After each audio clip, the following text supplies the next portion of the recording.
La maison a été construite en 1755 à peu près. Le premier Barton qui est arrivé à Bordeaux, c'était en 1725. Et c'est lui qui a créé la maison qui est devenue plus tard Barton et Guettier. Finalement, n'importe quel château n'a pas un seul terroir.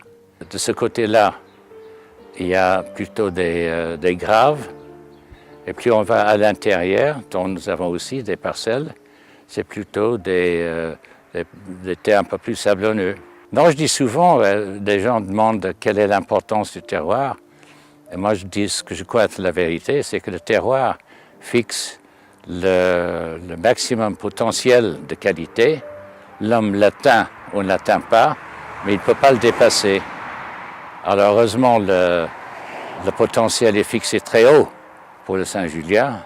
Nous faisons tout notre possible pour l'atteindre quand même, ce maximum potentiel.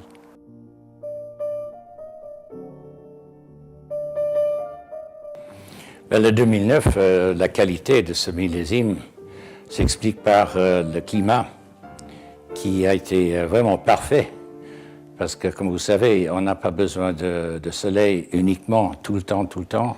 Sans ça, la végétation s'arrête et ça nuit à la qualité du vin. Chaque fois qu'on disait « maintenant il faudrait de la pluie », il a plu.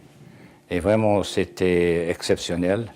Même juste avant les vendanges, on a eu quelques averses, ce qui a rafraîchi la vigne. Vraiment, c'est comme si le bon Dieu a écouté nos prières et a répondu positivement.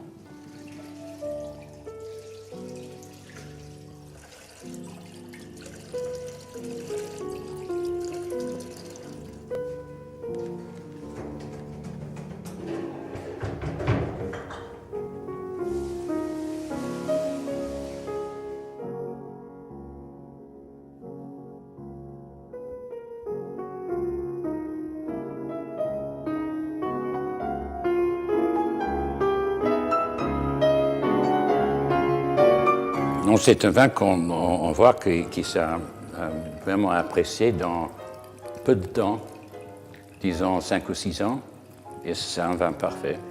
Et les gens oublient que quelquefois on a plus de plaisir à goûter les millésimes, ce que j'appelle intermédiaires, au bon moment, c'est-à-dire dans leur jeunesse, que de goûter les très grands vins quand ils sont beaucoup trop jeunes. C'est une erreur que fait beaucoup de gens.